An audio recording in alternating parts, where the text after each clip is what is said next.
Welcome to DevaTree's Love Who You Are podcast. If you're new to DevaTree, we certify meditation teachers and offer online courses in yoga for anxiety and teaching yoga to children. DevaTree's been a leader in the wellness industry for almost 30 years. I'm your host, Candice LaPointe. Join me as I connect with insightful guests who share the surprising places their meditation, yoga, and wellness journey have taken them. Navigating the human experience can feel perilous at times, but our guests share how embracing their radical uniqueness and applying self-compassion can change everything. Well, hello there. Happy summer, my friends, for those of you tuning in from the Northern Hemisphere, and happy everything to all the rest of you. I hope life has been easy on you during this fast-paced season. And if you're feeling the opposite of energized, know that it's okay to be with what is. That's one of the strongest sentiments I took away from my conversation with this episode's guest, Canadian Devotional Chant artist Brenda McMorrow. What does it look like when we allow ourselves to be with whatever emotions arise? Are we able to shift into a space of relaxation where we can let our guard down?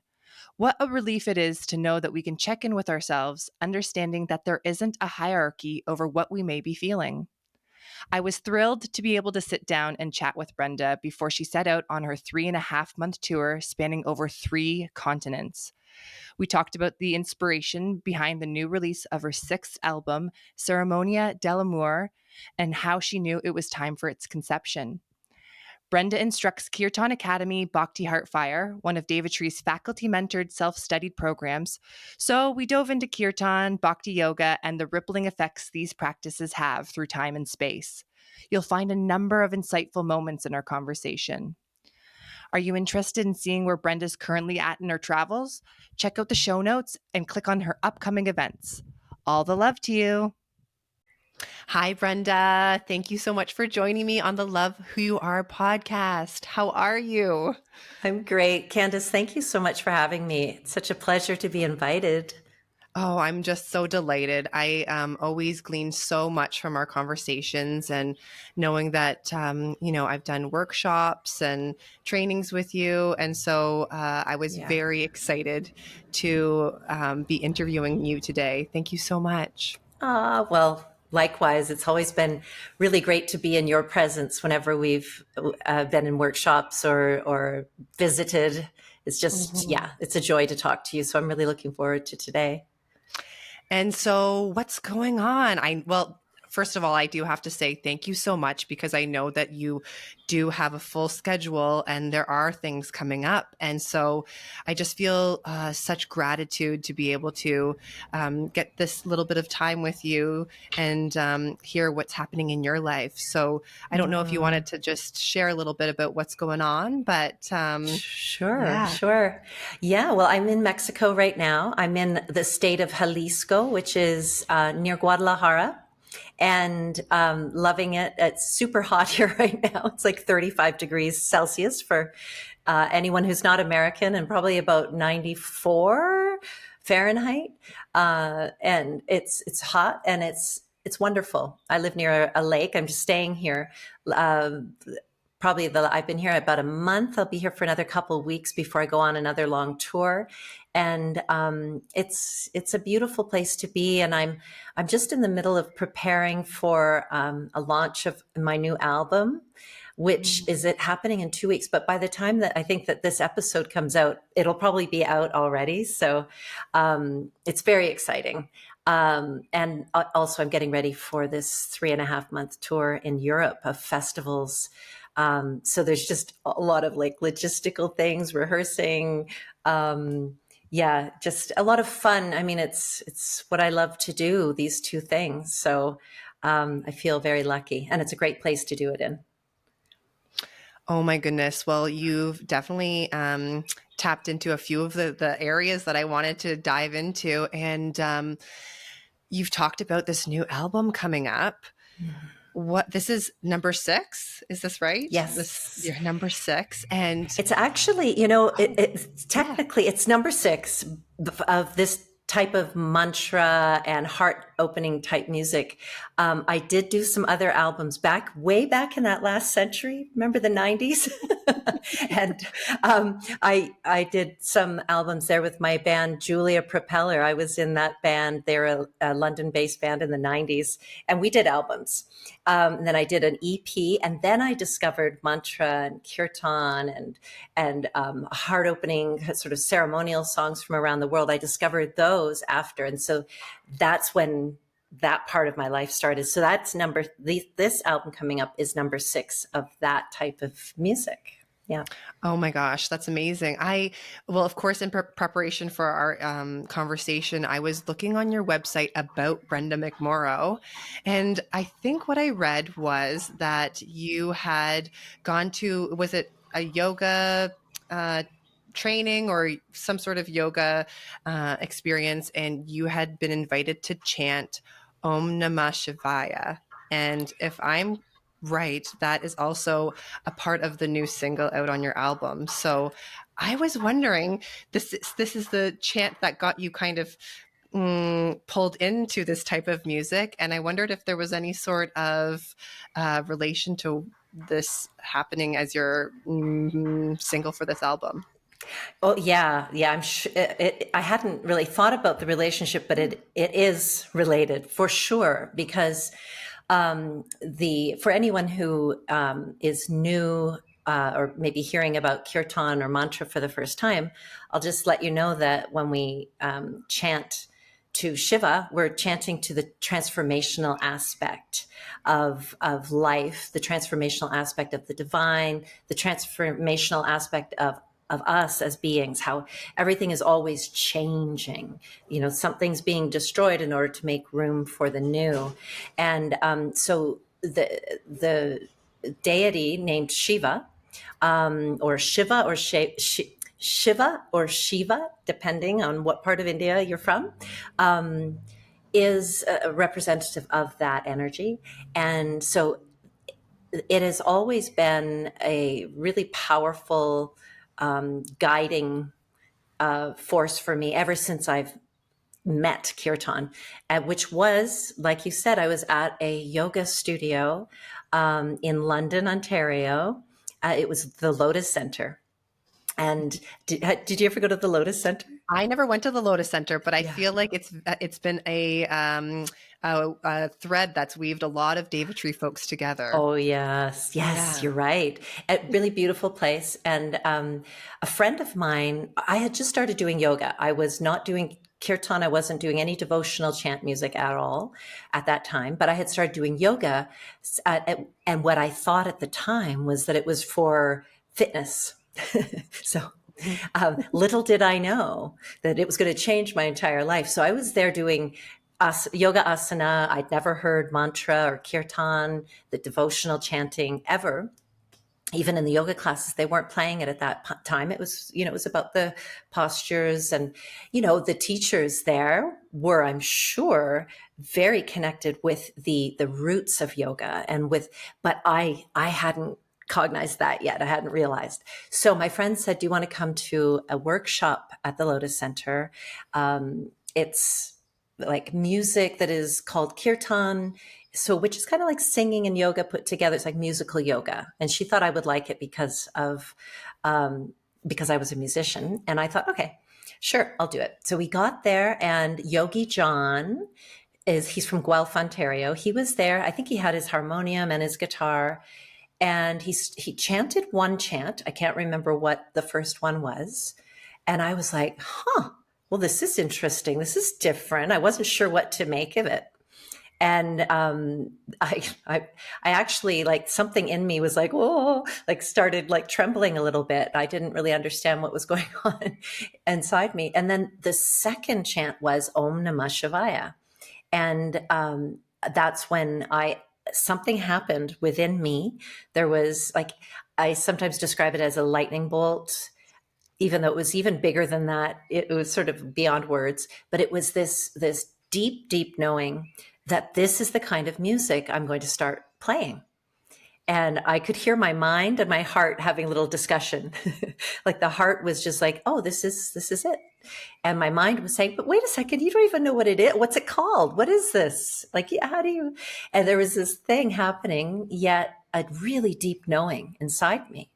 And it was like, yeah, it feels like everything changed in that moment. And it was with that chant, Om Namah Shivaya.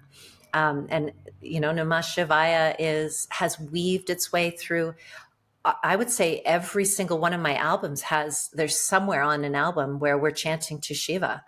And on this new album, we're doing, it's like a combination. We're chanting to Shiva, and then we're also chanting to the elements in Spanish. So it's like the album is a combination of Spanish and Sanskrit and a little bit of English, and all in the very similar energy and frequency of opening the heart, connecting with others and with our earth. And so Om Namah Shivaya. Amazing. That is such a powerful story, Brenda, about your connection and how you were introduced to Kirtan. And I can't help but know, obviously, there is some sort of Spanish influence into this album majorly.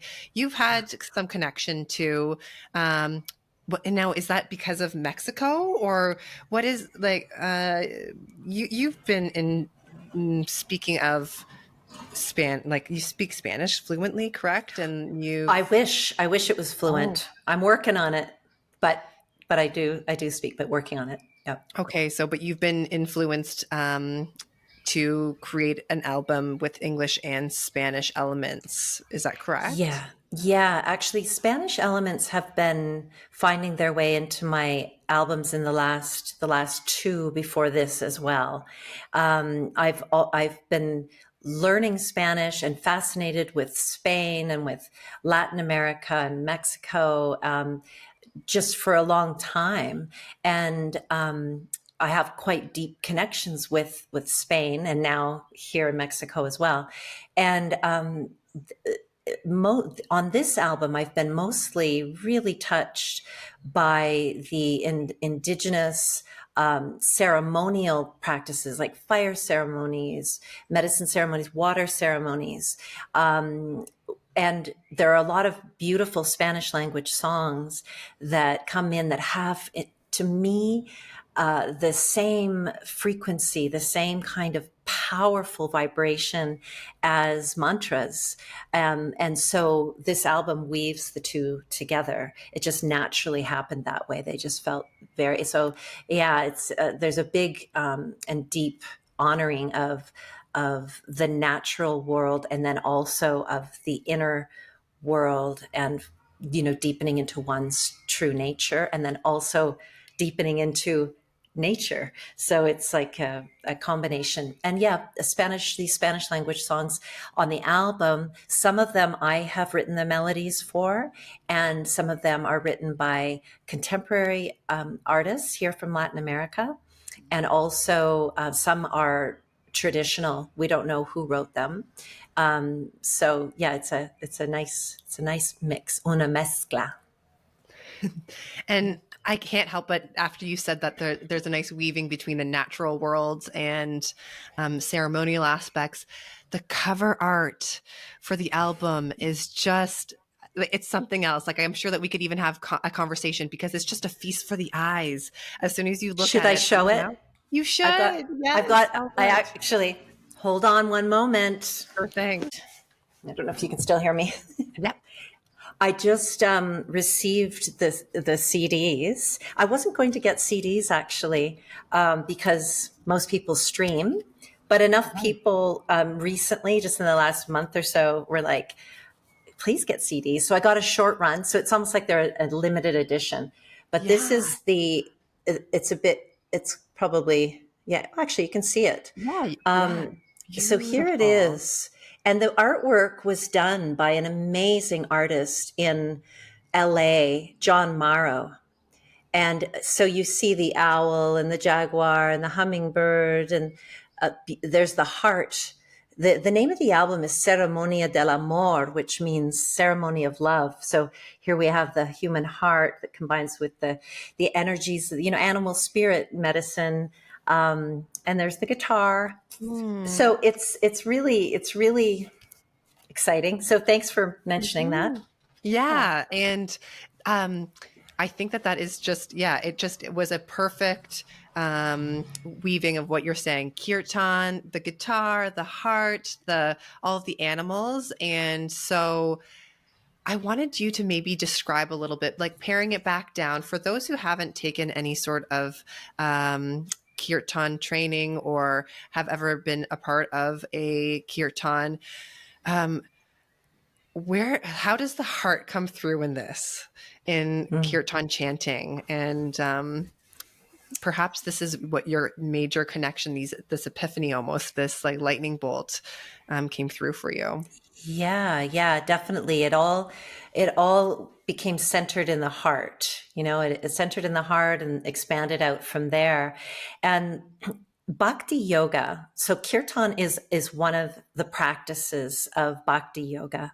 And Bhakti, which is spelled Bhakti, Bhakti. When you say Bhakti, it's like Bhakti. But when we anglicize it, we tend to say Bhakti. This is a form of yoga. And as we know, there are different forms of yoga. Yoga is not just the asana, not just the postures.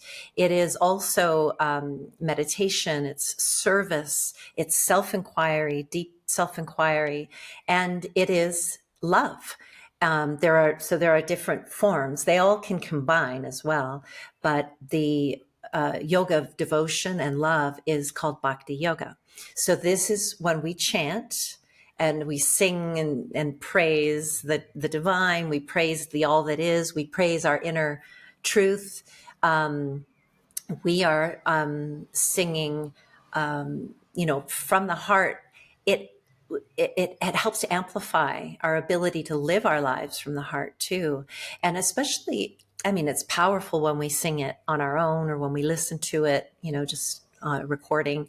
But when we come together to sing, the vibrational frequency of these mantras, which are ancient, the melodies are new because there are many different artists that write different melodies, and I've written many. But the mantras in their true form, which we then use to with the melodies, they are very ancient. Some of them, they're thousands of years old, and they are known to have been downloaded by ancient seers named rishis. So people who could go into the deepest states of meditation started to hear the frequencies and the tones from the universe, from the vast expanse of the universe, and we're able to bring it into human form through sound. And so the vibration is incredibly healing and incredibly unifying for us. And in this form of music that we do, it's centered in the heart, but it really affects all of the different aspects of being human. Wow. It really brings me back to the Kirtan Academy Bhakti Heart Fire training that I was a part of with you, as a student, as a someone learning this whole art. And I was pregnant at the time with my little Phoebe. And I can't remember if you recall, but I was just, when you were saying that the frequencies emitted, although we were online, I still had that immense, the feeling of the frequencies after the chants and everything. And I just could remember this little baby inside my womb and thinking about how much our chants were impacting her. Oh, And right. And I so love that. it just really, although again, it's wonderful to be in person doing these chants and being able to feel people energetically in the room with you. I could still really find the impact it was having with our energies through the interwebs. So, Exactly. Well, no, it's so true. It's like we realize that time and space, this might be a little radical, but I wonder, does it actually exist? Are you passionate about meditation but find you've lost focus and inspiration in recent years? Are you searching for the right techniques to help create a meditation practice? Our online meditation teacher certification explores this expansive and life affirming practice in a way that honors your individuality. When it comes to meditation, we all need something unique, and this course offers you endless creative options so you can uncover the style that works best for you. Head over to DevaTree.com, www.devatree.com, to get started today. See you there. Like in the deeper sense, like you and I, how we're connecting right now, we're thousands of kilometers apart, and we're on these like thin like laptops. Like, how does this work? Yet we feel this connection, and it transcends time and space, I guess is how I want to say it. And I love that Phoebe was able to resonate, so she could feel she could feel us, but she could also feel your body was vibrating in a way that is super healing, because we know that there are frequencies that aren't so nice. If you hear a sound that's like, ugh, your body actually contracts. But if it's a healing vibration, then the body expands and healing happens. So she was able to be part of that. And so she was vibrating, and so were you. So you were like sharing in that together. It's amazing. Yeah, it's wonderful. And I think she would have, I would have been maybe, I think it was May that we had taken the training. She would have just merely been like, 5 months in the womb or 6 months in the womb. Like, anyway, it's really interesting to think about that, right? With the development and totally being a part of that. Yeah. Yeah. And so I think too, that it can be a little bit of a nerve-wracking thing walking into a kirtan, knowing that some people, and this is me, I should speak again from the I, that I don't necessarily have the best singing voice. And so it's a little bit nerve-wracking thinking that you're going to be amongst others, chanting, singing, and what advice do you have for folks that are walking into a kirtan for the first time, perhaps with this sort of thought or fear coming up? It's a common thing, a very common thing for people to hesitate about letting their voice be heard, or, will there be judgment? And so I guess the first piece of advice I would give is to know that it's okay to feel that hesitancy. And to feel self-conscious. We're in a culture where, there's the singers over here, and then there's the people who don't sing over here, and there's really no such thing as someone who doesn't sing, unless it's someone who doesn't have a voice, or, then yes. But most people who have a voice that can be heard, they can sing. It's like, if you can speak, you can sing.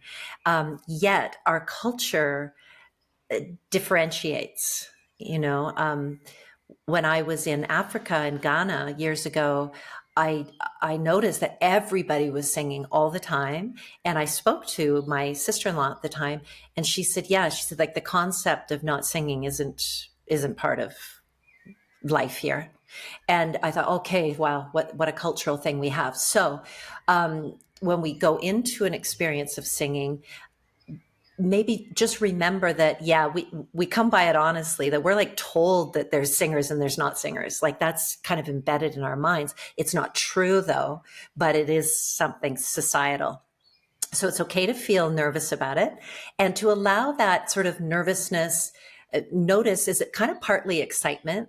Maybe, I get to sing. Sometimes we think it's one thing, and it's actually an anticipation. So allow that feeling to be there.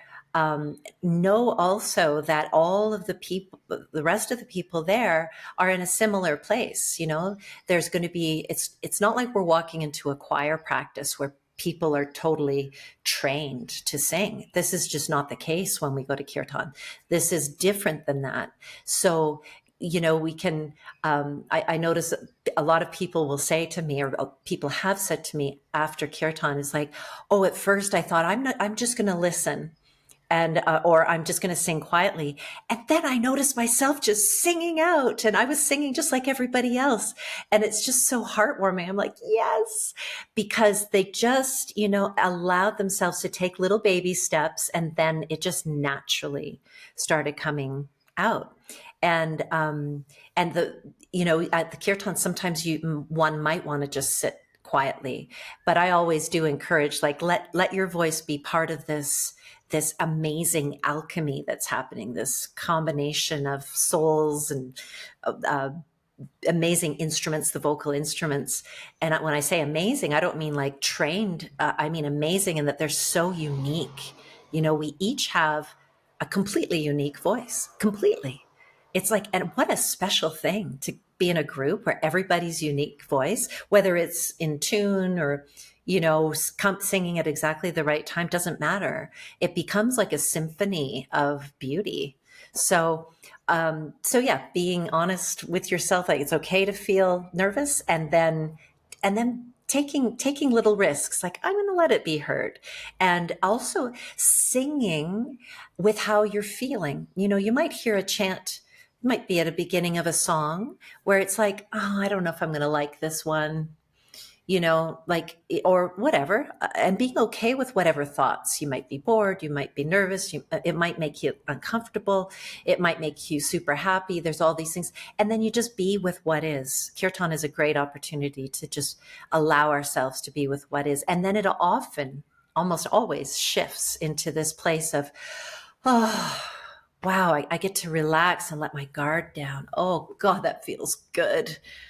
So there's a lot of relief that happens, but yeah, we have to kind of dare to go there first. So I say, go for it. Yeah. And it just kind of had me reflecting on my first kirtan experience, which I had no pre-knowledge of kirtan really until my 200 hour. And I remember that DevaTree held a little concert night, and there were a bunch of DevaTree alumni and students currently in the 200 hour that got to be a part of a kirtan that you led. And I think that was my experience. I kind of just went into it knowing that there was an invitation to attend, obviously, and not knowing what I was about to receive. I found myself, and again, not being a singer, it's almost like the walls kind of were let down. As soon as you start chanting, this was my experience again, is that the walls were let down, and you almost forget about all of the thoughts racing through your head, and you're just, you're moving through the chant with everybody else. And if I can recall correctly, my hands just started doing things, and I was, like tapping my thighs here while sitting. And, it's interesting to see what happens when we do dare to just inch into it a little bit, right? Oh yeah, absolutely. It is amazing. And yeah, it's like the whole body can get involved. People get up and dance, or I've seen people, like just suddenly they're like, their hands are up in the air, and I did have a friend say to me like, oh my God, I felt like I was like, part of the Hare Krishna movement or something, like the way that my hands were moving. And I said, yeah, like that's the reason why, say in the Hare Krishna movement, that they dance in this certain way. It's like the energy flows through the limbs, and it's a beautiful feeling to let the energy flow. So even just us regular folks, from Ontario, Canada, or wherever we're from, can allow this energy to move. And it doesn't even, it doesn't require any religious belief or anything. It's an energetic thing, and it's so healing for the body, and it's fun. Yeah. And you're getting to, you're preparing yourself for a 3.5-month tour here coming up in Europe. Yeah. Is this correct? And Yes, so it's just. Yeah, go ahead. Sorry. Oh, I was just going to say it's just over 3 months, so like 3 months and a week. And it starts on June 1st in Alicante in Spain, but it goes through 8 countries in Europe. Actually, no, it's 9 now. Things keep getting added in, and mostly festivals. There's 2 retreats, and 2 concerts. but it's just hopping all over the place. And yeah, so I'm super excited to be doing that, like full on for that amount of time. It's just, it feels, I mean, it's one of my favorite things to do. So I feel really lucky. Well, that's what I was just thinking, is that you're going to be in that space, this vibrational space, chanting with folks from all over the world, really, Yeah, right? So it's so totally. powerful. And so you said It is. Spain and then a few other countries. Yeah, Spain. So it's we're going to Spain, Czech Republic, Sweden, Hungary, UK, Switzerland, um, Austria, Greece, and then there might be some more added. Yeah, I think. Amazing. And it's actually, we're starting. The tour actually starts here in Mexico. Like, there's the Oh, album release. First one is here. awesome. And so Yeah. how does one prepare for a big journey like that, a several month tour? I mean, I'm Yeah. sure there's a Well, lot of little pieces to get there organized are. and yeah. Yeah, yeah. I have some assistants doing this. Like, I have someone who helps me with some of the logistical things. She's amazing, but I do a lot of it myself too. And so there's communication with all of the different promoters, all of the different, like the venues. There's a lot of email work right now. I'm looking forward to it being more just playing, but it's part of it. There's so much that goes into planning a tour and an event.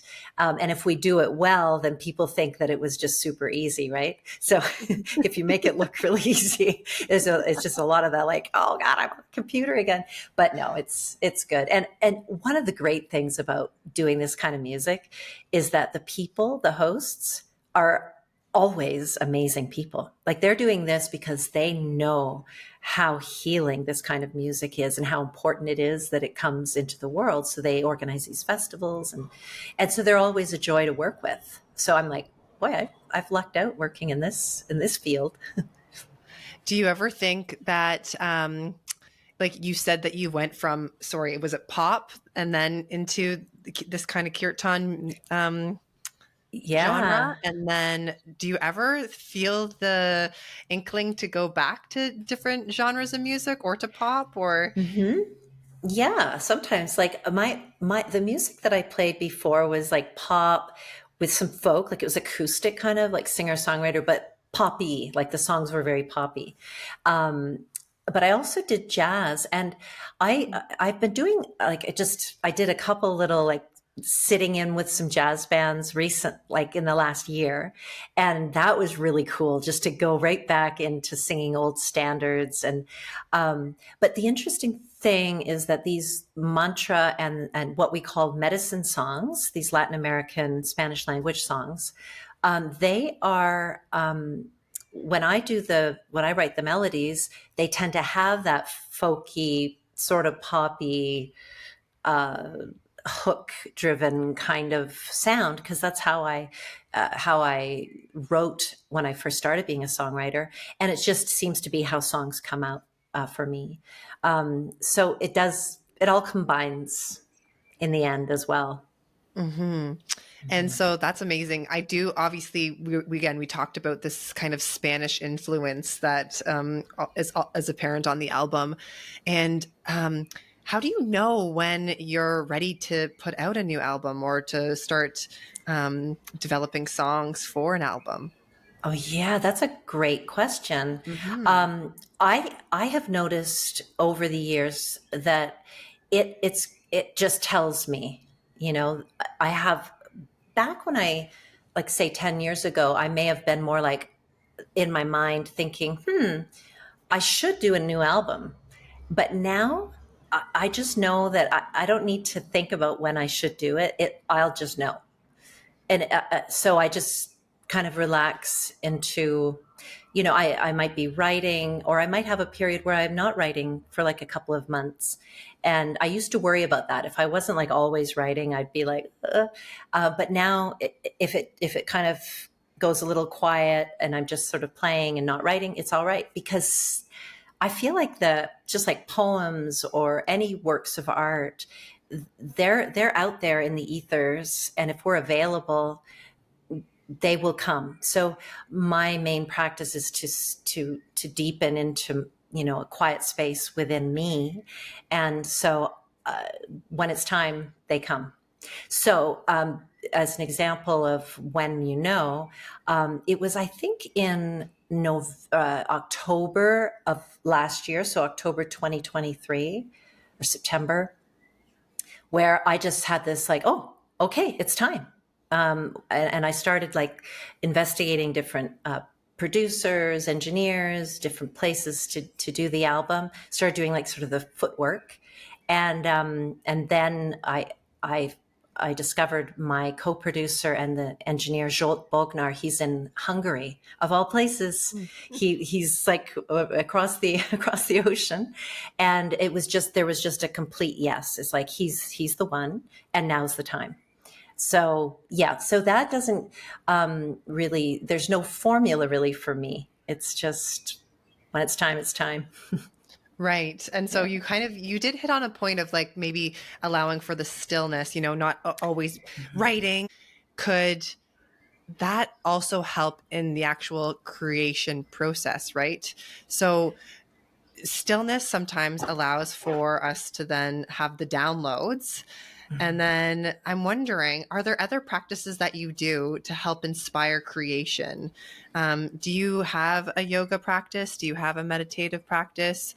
I think perhaps when we talked about at the beginning of the year, when we connected about getting on the podcast, you were in a retreat. Like, could these all glean into ways that you find creativity? And yeah. What all do Definitely. you do? Yes. So on most days, I have a short meditation and yoga practice. The retreat that I was on was an Ayurvedic retreat in India. So I have like morning practice of different things that I do Ayurvedically. And then a yoga practice it's just a 25-minute one, given to me by a yoga therapist in Chennai in India. I went and saw him, and we talked about all the different things that were going on for my body, and so I have this practice, and I do it in the morning. On the days when I don't do it, I notice it, so it's always, I'm like, oh right, I need to do it. I feel like so much more centered when I do it. So, and for me, I don't know if it's my constitution or what, but if I was to think that I needed to do an hour or an hour and a half practice every morning, I would most likely not do anything. I'm Kapha, which is the one of the doshas of Ayurveda, and we need like something to help motivate us to move. Like I'm kind of speaking generally, but it's so when I know that I've got this, including my meditation, it's probably about 30 to 40 minutes, depending on the day. I'm like, that's doable. I can do that. And that really just it sets the day right. It allows for more peace and well-being for me. And there's mantra included in that too. The mantra, I usually do my mantra practice just before going into meditation. So I'll set my timer, say if it's just for 15 minutes on a particular day, I set the timer, and then I do a particular number of rounds of, say, Om Namah Shivaya or the DevaTree mantra. These are the two that I tend to go to. The DevaTree is the Om Bhur Bhuvaswaha Tat Savitur Varenyam Bhargo Devasya Dhimahi Dhiyo Yo Nah Prachodayat. So I thought I'd just say that in case people are like, what is the DevaTree? That's it. So I do that, and then I go into silence. And then when that timer goes off, then I just do my yoga practice. So, and then, the practice continues throughout the day too, because I incorporate mantra throughout the day. Like if I'm starting to feel like, say, a little stressed, or my mind, if I'm on that computer and I'm, going back and forth between things, and I'm just like, oh, that feeling. It's just like, okay, I have to stay on here. There's like a bit of a deadline here, but I can't keep doing it the way I'm doing it, I'll step away and do some mantras, just, even just for 5 minutes, helps bring me back again. Yeah. Amazing. So it's almost like you've got these tools in your toolkit. And so when you notice that you are veering out of center, you're able to call back on them throughout the Yeah. day to recenter yourself. That's amazing. So important, right? And I mean, there's times when I forget and I just kind of go more into the mind space. So it's not like that's why I guess they call it a practice, right? We're practicing coming, just, it's not like we ever leave our center. We appear to leave it because the mind gets so dominant. But I mean, how can we not always be in our center? We are. So really, it's just this return to knowing where we truly are. So it's like, and mantras, like you were saying in your experience, like it's like mantras are, the thought stream settles down, right? And that's like that's what we need as modern humans, or as humans in general. Like, I mean, throughout history, the thinking mind has dominated or tried to dominate. And yeah, it's just like, how do we quieten that just to feel what's really true? So those are the practices. You're amazing, Brenda. And what I'm hearing you say is that, of course, we're constantly being grabbed in different directions and distracted. And so there are these practices, especially Kirtan, that we can come back to when we're looking to recenter ourselves. Not that our true selves have ever left, but again, wanting to come back to the center. Did I get that right? Yeah, like remembering that we always are there. Yeah, like, and these practices help us to kind of, like, we use language in it because we live in a dualistic reality, right? Reality, and but to return or to go towards, we can use those words, but really we're just recognizing where we always are, essentially. Mm-hmm. Well, I want to thank you so much for taking some time out of your schedule to meet with me and just go over everything. It was such a delight to talk about the album and all the exciting things that you've got coming up. I know that you said that you've got a limited edition of those CDs, but where else could folks find your album when it comes out? May 24th, correct? May 24th, yes. And so if this podcast comes out after, which probably will, it'll already be out and ready to find. So I would really, the album will be anywhere where you can find music. So if you have Amazon or iTunes or YouTube, like different people have different platforms they use, you'll be able to find it. So people can just type in Brenda McMorrow and then all of the albums will come up. Amazing. And Bandcamp is White Swan Records. They distribute my music. They put the album up on Bandcamp. And so we'll see, maybe in the next while, in the next number of months, we'll be able to get some actual CDs available to be sent to people. But right now they're only going to be available at gigs, at the concerts and kirtans. Yeah. So very limited. And so come to the shows, everybody. Thank you so much, Brenda. Thank you so much, Candace. It's been a joy. Thank you. Thank you. Yay, you made it to the end of the Love Who You Are podcast. If you liked this episode, please subscribe and leave a review, or text a friend and share the love. These small actions make a big difference in this realm, and we thank you. And we have a present for you, a guide to creating and sustaining a home practice. In this free video, 7 experienced wellness leaders share what it takes to overcome the struggle of creating a home practice in anything: yoga, meditation, journaling, or whatever you'd love to do more of. You don't want to miss the wisdom of these incredible women. You'll find your free gift at DevaTree.com. That's DevaTree.com. We'll see you next time, and know that you are loved.